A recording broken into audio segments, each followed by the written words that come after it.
Hello and welcome to our 8th and final installment on our series of conducting. And in today's video we will be covering cues.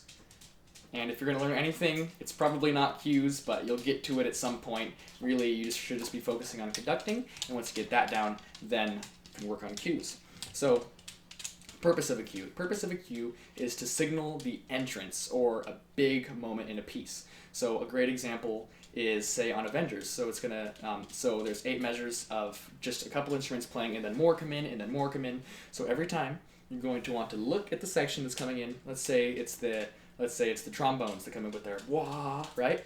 So just in case some of them get lost or some of them don't know what they're doing, then it'll help. But oftentimes it's really just for looks purposes. So da da da da da dun dun da. That's what it looks like. So in order to do that, you need to develop a good degree of hand individuality. And a good exercise we do for that at drum major camp is to, well, you start with this, where both of your hands are moving in unison, and then you're going to split off, where you're sort of fondling the edges of your conducting box, I guess. Your hand is like pressed up against that invisible box, right?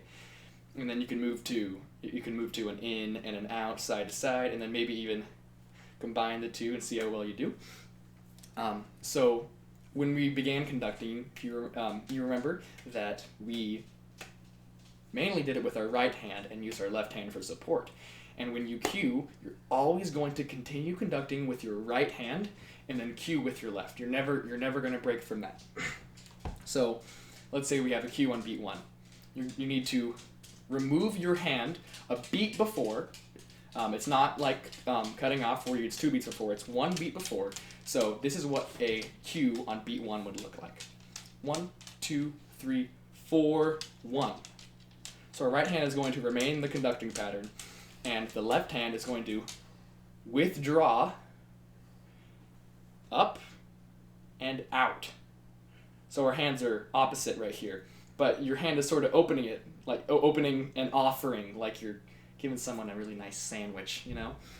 So at drum major camp, hopefully if you go, who knows, with this virus situation, you will learn more than just this palms out thing.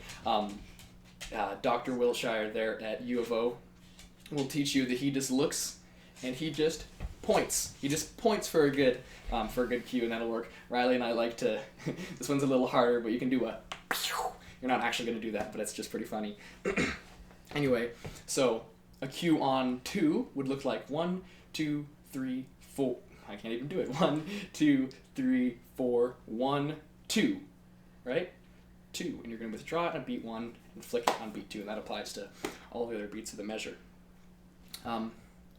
We try to cue every entrance, but you don't really have to. You don't really have to worry about it. And that is about it for cueing. You have made it to the end. Congratulations.